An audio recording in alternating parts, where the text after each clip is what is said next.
బయట భానుడు మంట పెడుతుంటే ఇంట్లో ఉక్కపోతతో ఉక్కిరిబిక్కిరి చేస్తున్నాడు. ఓ రేంజ్లో నిప్పుల వర్షం కురిపిస్తున్నాడు. 2 తెలుగు రాష్ట్రాల్లోనూ ఇలాంటి పరిస్థితులే కనిపిస్తున్నాయి. కొన్నిసార్లు విభిన్న వాతావరణంతో పలు ప్రాంతాల్లో వర్షాలు కురిసినప్పటికీ భానుడి వేడి మాత్రం తగ్గడం లేదు. భాస్కరుడు తన ప్రభావం చూపిస్తూనే ఉన్నాడు. అయితే ఈసారి ఏపీతో పోలిస్తే తెలంగాణలో వేసవి ప్రభావం ఎక్కువగా కనిపిస్తోంది. గరిష్ట ఉష్ణోగ్రతలు పెరిగిపోతున్నాయి. చాలా జిల్లాల్లో ఇప్పటికే ఆరెంజ్, రెడ్ అలర్ట్ జారీ చేశారు. రాత్రి వేళ్లలోనూ ఉక్కపోతతో జనం అల్లాడిపోతున్నారు. మరో 4 రోజుల పాటు ఇలాంటి వాతావరణ పరిస్థితులే ఉంటాయని చెబుతున్నారు వాతావరణ శాఖ అధికారులు. రానున్న రోజుల్లో ఎండల తీవ్రత మరింత అధికంగా ఉండే అవకాశం ఉందని హెచ్చరించారు. టెంపరేచర్లు సాధారణం కన్నా 3 డిగ్రీలు అధికంగా నమోదు కానున్నాయి. వడగాలుల ప్రభావం కూడా ఎక్కువగానే ఉండే అవకాశం ఉందన్నారు.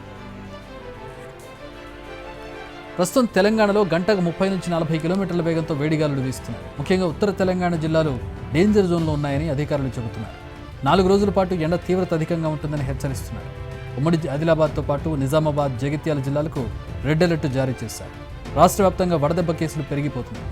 ముఖ్యంగా పిల్లలు, వృద్ధులు, బాలింతలు తగు జాగ్రత్తలు తీసుకోవాలని వైద్యులు సూచిస్తున్నారు. అత్యవసరం అయితే తప్ప బయటకు రావద్దన్నది నిపుణుల హెచ్చరిక.